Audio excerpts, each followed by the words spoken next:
매일 성경 묵상을 돕는 해설 가이드입니다. 안녕하세요. 묵상 코치입니다. 함께 읽고 나눌 말씀은 민수기 32장 20절에서 42절까지 말씀입니다. 모세는 르우벤과 갓 지파의 협상이 타결된 뒤 대제사장 엘라살과 여호수아 각 지파의 우두머리들에게 이 협상안을 실천할 것을 지시합니다. 20절에서 24절 읽겠습니다.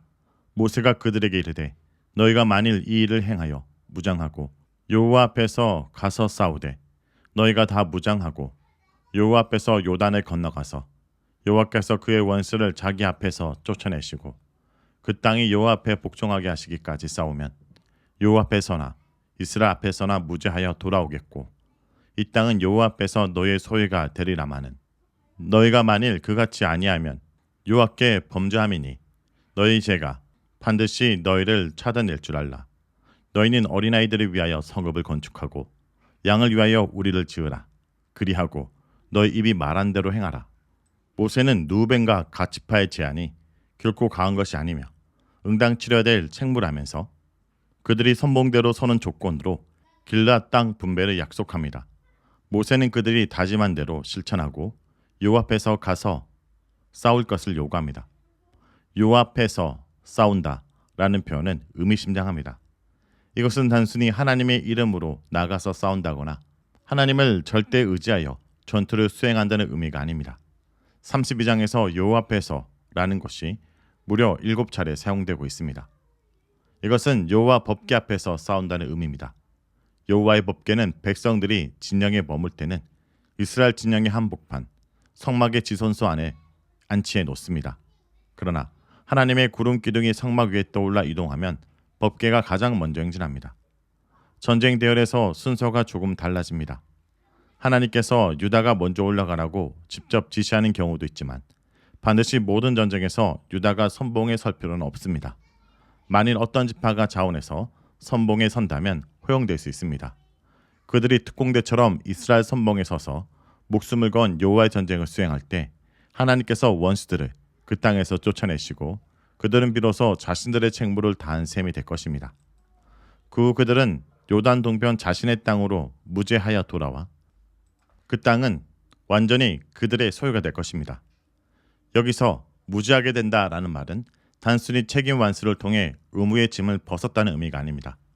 만일 르우벤과 갓 지파가 약속대로 이행하지 않는다면 그것은 여호와께 죄를 범한 일이 되며 그들은 죄값을 치를 것입니다.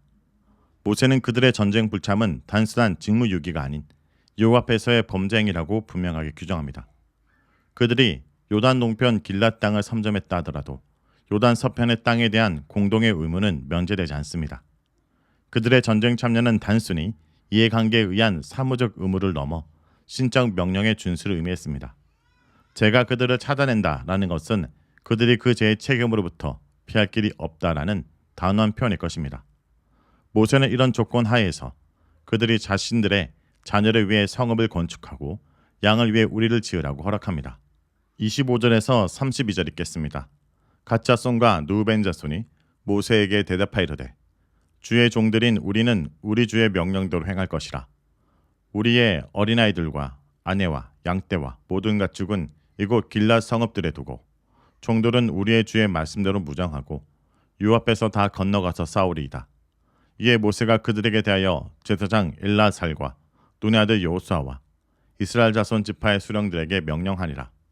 모세가 그들에게 이르되 갓 자손과 르우벤 자손이 만일 각각 무장하고 너희와 함께 요단을 건너가서 여호와 앞에 싸워서 그 땅이 너희 앞에 항복하기에 이르면 길앗 땅을 그들의 소유로 줄 것이니라. 그러나 만일 그들이 너희와 함께 무장하고 건너지 아니하면 그들은 가나안 땅에서 너희와 함께 땅을 소유할 것이니라. 갓 자손과 르우벤 자손이 대답하여 이르되 여호와께서 당신의 종들에게 명령하신 대로 우리를 행할 것이니라.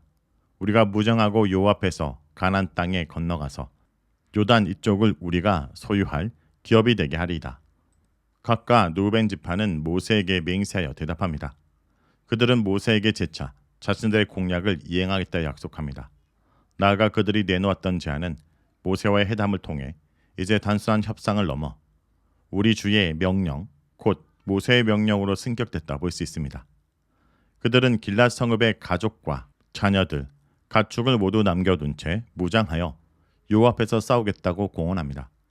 이때 이들은 모세에게 주의 종들인 우리는 이라는 표현과 더불어 우리 주의 명령대로, 우리 주의 말씀대로 라는 표현을 사용합니다. 모세가 우리 주로 호칭되고 있는 것입니다. 이 호칭은 모세가 마치 왕처럼 권위를 행사하고 있는 것처럼 보이게 합니다.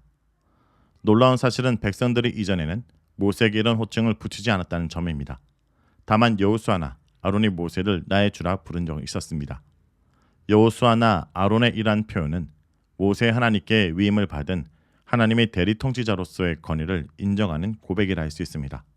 분명 루벤 사람들과 갓 사람들의 이란 호칭은 가데스에서 일으킨 백성들의 반란과 대조를 이루고 있습니다. 거기서 그들은 모세에게 항변하고 그를 원망했습니다. 가데스에서 백성들이 모세를 무능한 지도자여 자신들을 속인 사기꾼으로 취급했지만 이제 그들은 모세를 주인, 즉 일종의 왕으로 대우하고 있습니다. 이제 이러한 점에서 그들은 가나안 땅에 들어갈 준비가 갖춰졌다 할 수 있을 것입니다.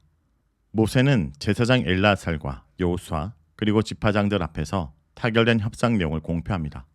만일 약속대로 누벤과 갓 사람들이 무장을 갖추고 지파 연합군에 합류하여 선봉에 서서 요단 너머 땅을 정복한다면 그들에게 길랏 땅의 소유권을 허락해줘야 합니다.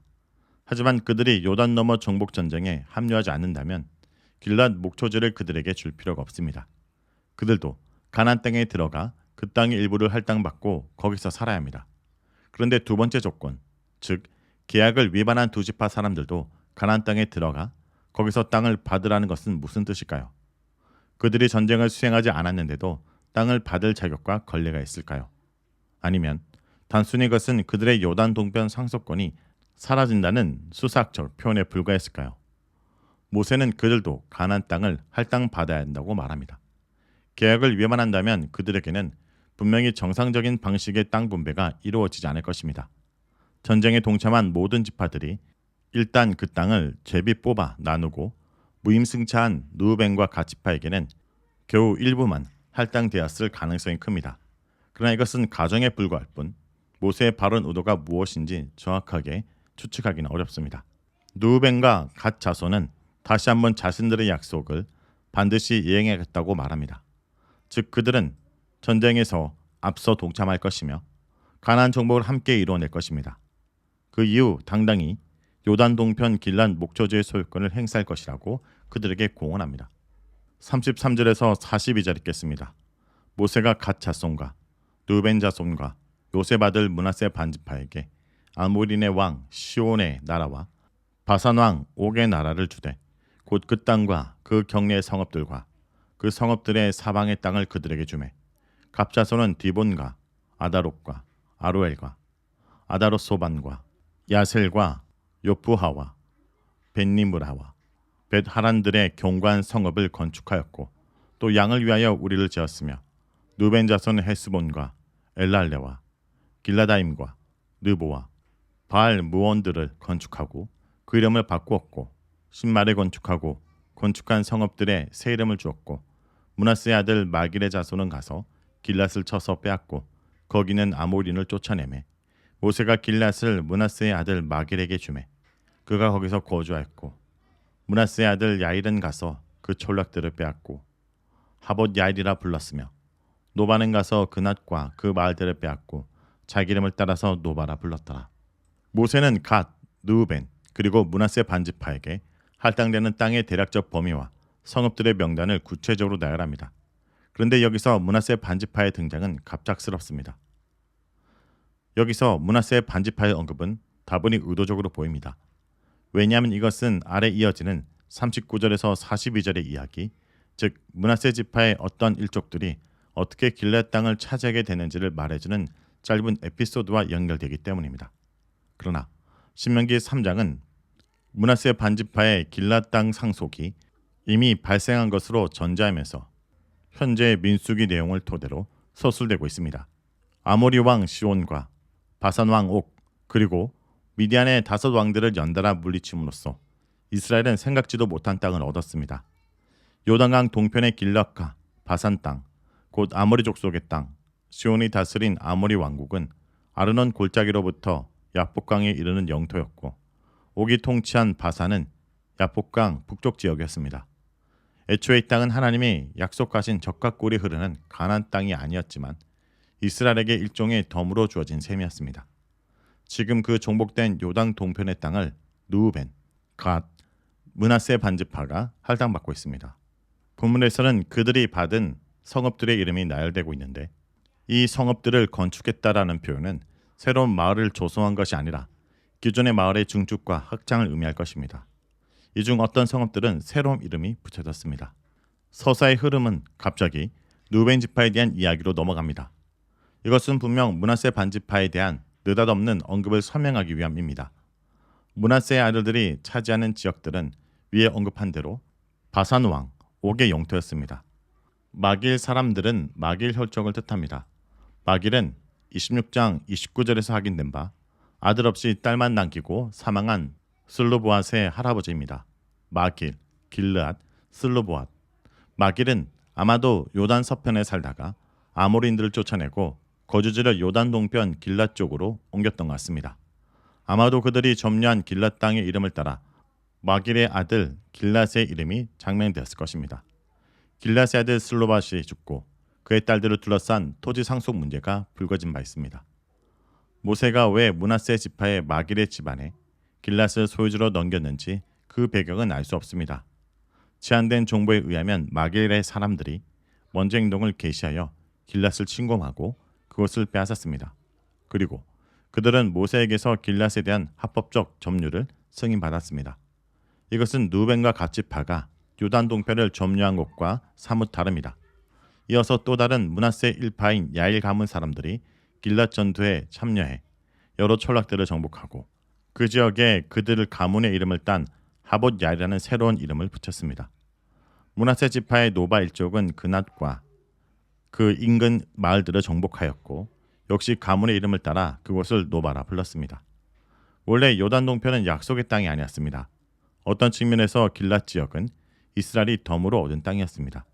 르우벤과 갓, 므낫세 반지파는 길랏 목초지를 탐내 그곳을 자기들의 지파의 영토로 달라고 요구했습니다. 그들은 길랏 지역도 하나님께서 정복한 영토가 분명하다 주장하면서 자신들의 요구를 관철했습니다.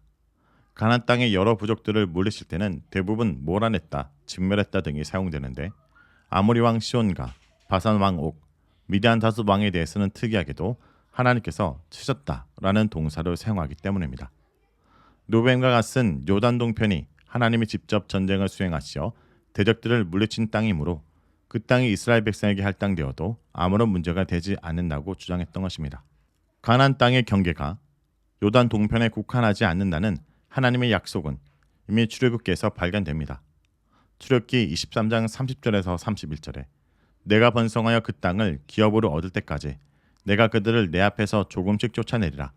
내가 내 경계를 홍해에서부터 블레셋 바다까지 강야에서부터 강까지 정하고 그 땅의 주민을 내 손에 넘기리니 내가 그들을 내 앞에서 쫓아낼지라. 궁극적으로 이스라엘의 국경이 홍해에서 블레셋 바다까지 강야에서 강까지 이른다는 것입니다. 이 국경선은 훗날 다윗과 솔로몬 시대에 성취된 경계선들과 거의 일치합니다. 하나님께서는 이스라엘 백성들이 이 땅을 다 얻을 때까지 대적들을 조금씩 쫓아낼 것입니다. 하지만 가나안 입성 직전의 르우벤과 갓 지파의 항변은 억지스러운 논리와 주장이었습니다. 하나님께서는 아직 그 땅을 이스라엘 백성에게 허락한 것이 아니기 때문입니다.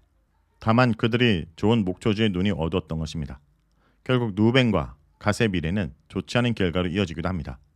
그 땅은 동쪽으로 강대국과 국경선이 있다 외세 침공에 취약했기에 르우벤은 역사의 무대에서 점점 사라졌습니다.